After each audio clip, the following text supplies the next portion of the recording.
So, first of all, thank you so much for being here at this time. I know it's been a crazy day, and I'm so happy that there's someone here to listen to me. So, I hope you have lots of energy. I'm going to try to do it super interactive so you don't fall asleep. So, bear with me, please. So, what I brought you today, I call it, I know it's a bit general, the title, but I hope you maybe got the chance to read the abstract that I made.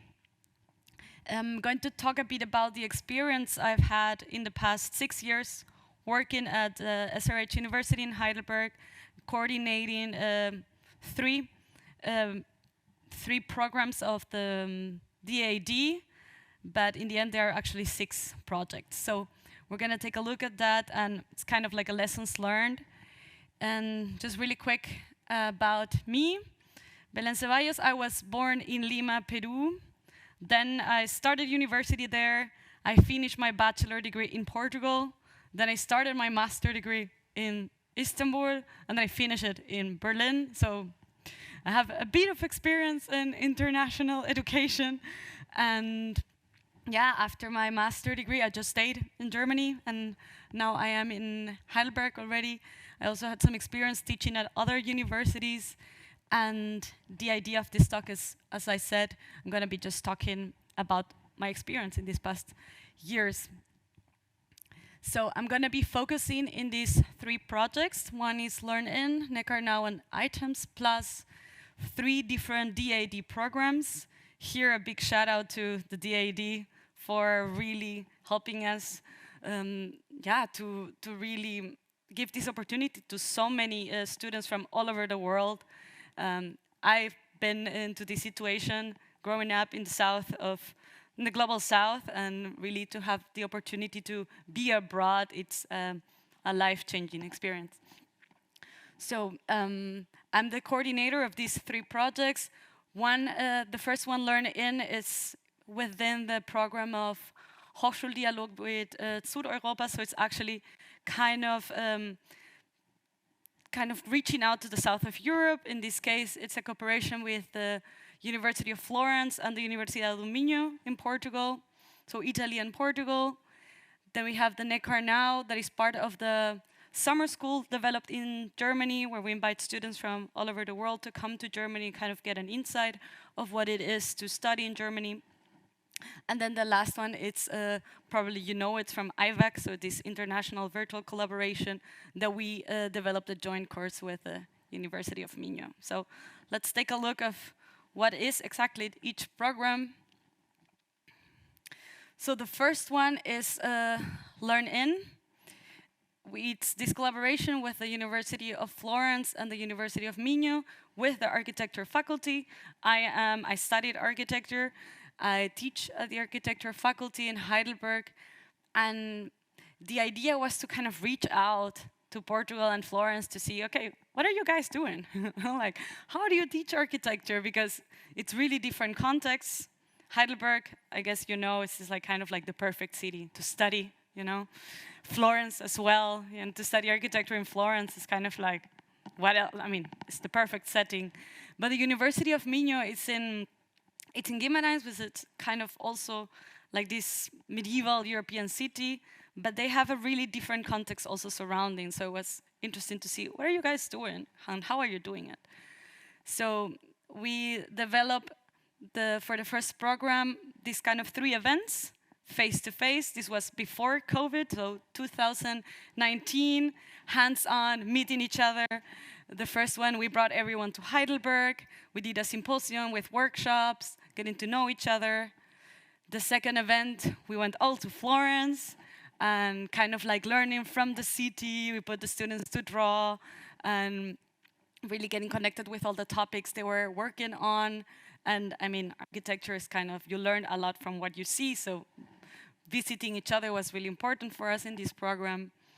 And then the third event in this program, we went all to Portugal and also started to work together with their students. I mean, you see this image was pretty pre-COVID.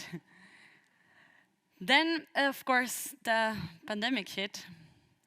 And then after this experience, we started to think about, okay, how are we going to teach architecture in a digital world? And we develop, I'm sorry, I was too fast. We have a really nice book about the first learning experience of these 3 events.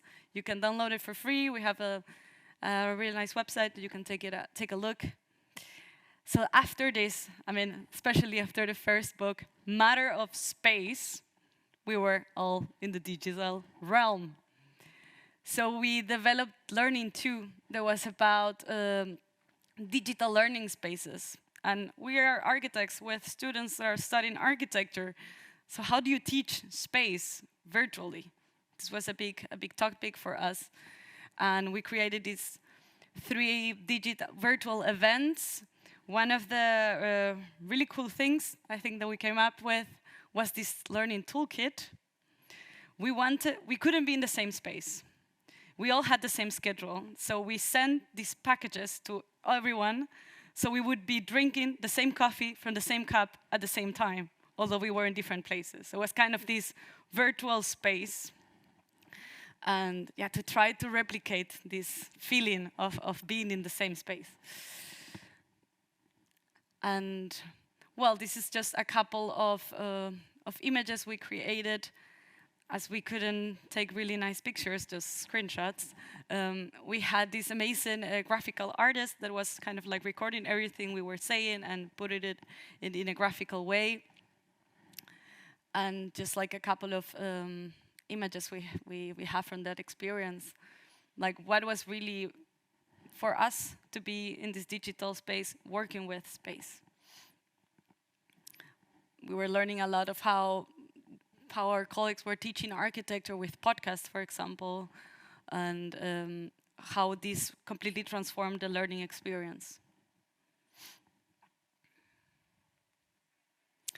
So then we decided to really think about this again in this partnership, and we applied again for this DAAD funding, and we developed Learning 3, where it was not just virtual events, or not just face-to-face events, but both together. So we had 2 online conferences.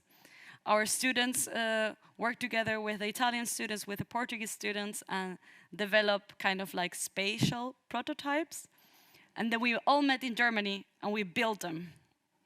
And it was a really, really great experience, especially for our students after 2 years or 1.5 years of online teaching and virtual environments to really meet students and build this really like this kind of act of making was really interesting as well. So a couple of pictures of our workshop this year in June. And yeah, we really learned a lot of things that I'm going to, in the final slide, give you a couple of hints. So now an insight of this Neckar now, of the summer school. We applied for the summer school before COVID, so we planned it as a really nice face-to-face event that unfortunately couldn't happen like we planned it. So we did the first summer school in 2020 and 2021 hybrid. So this was our first experience doing hybrid settings. So we managed to get some students to come to Germany, even in the first year of COVID. Because of the regulations, we could have some students from Africa, for example, but we couldn't have some students from Europe. You know, these strange rules. But it was a really great experience for these first 2 years. We can see in some of the pictures, we have like some participants that were online, and of course some participants in Heidelberg. It was really kind of like improvised, do-it-yourself hybrid setting. But it worked really well. So for 2 years we had the summer school hybrid, and then this year, 2022, we had it for the first time in a presential setting, face-to-face. We brought students from all over the world, really. Honduras, Brazil, Ghana, Russia, Portugal, Spain. It was really, really great experience. And I mean, as you might know, of course, traveling and meeting new people, it's way better than just staying at home and being on Teams. So this was really, really a highlight.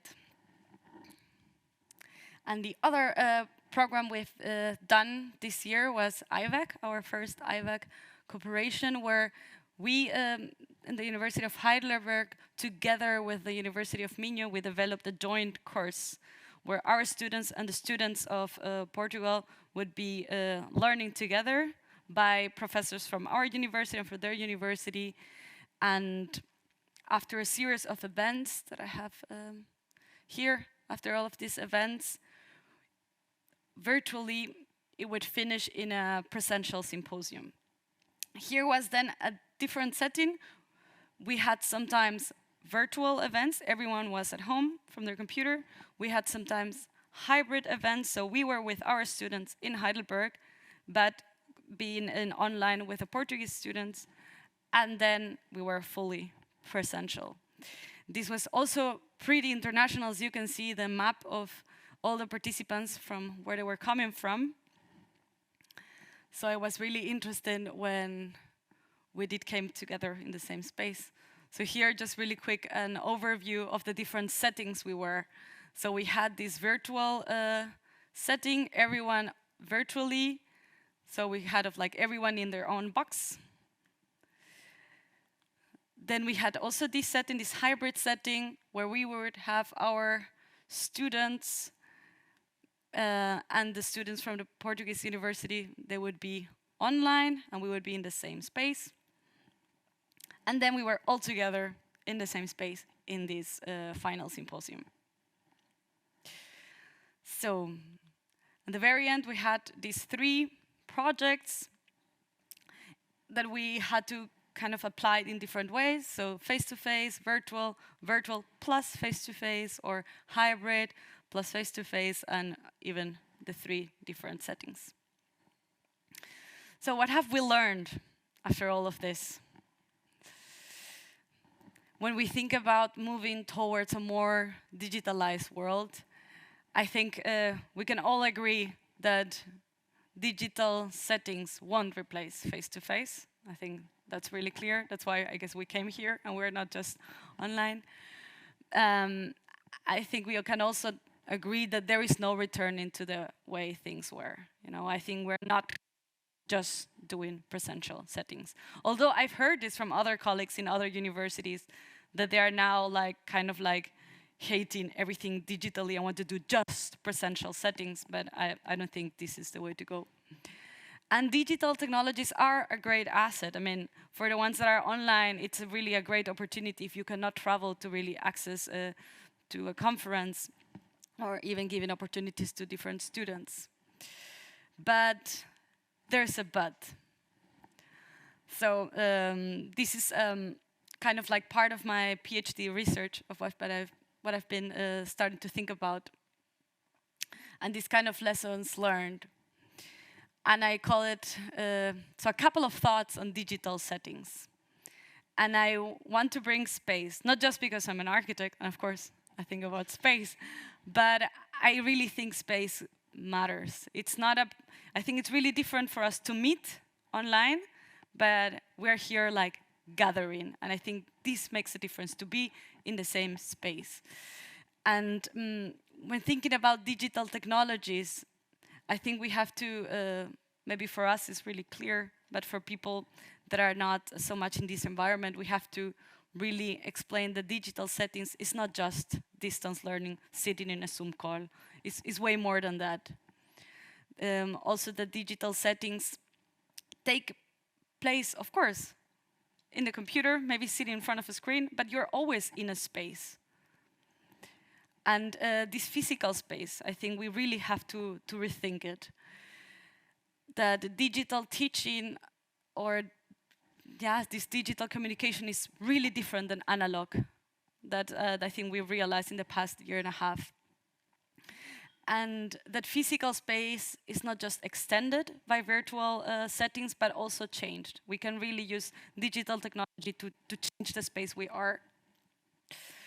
And this is also really, I think, really important. Sometimes we forget that digitalization is a really holistic approach. So it's not just, okay, I get an iPad, I get my computer, and I'm doing digital things, or it's just about softwares or hardware.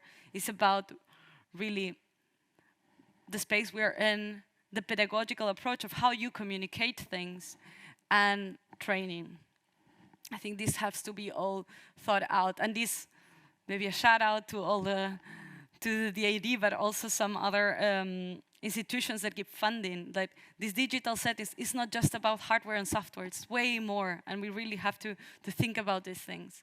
And this just to introduce you to, this is what I'm working on right now on my PhD research, that is making a case for a space to really rethink the places where learning is taking place, that it's way more than just sitting in front of someone saying something. Thank you so much.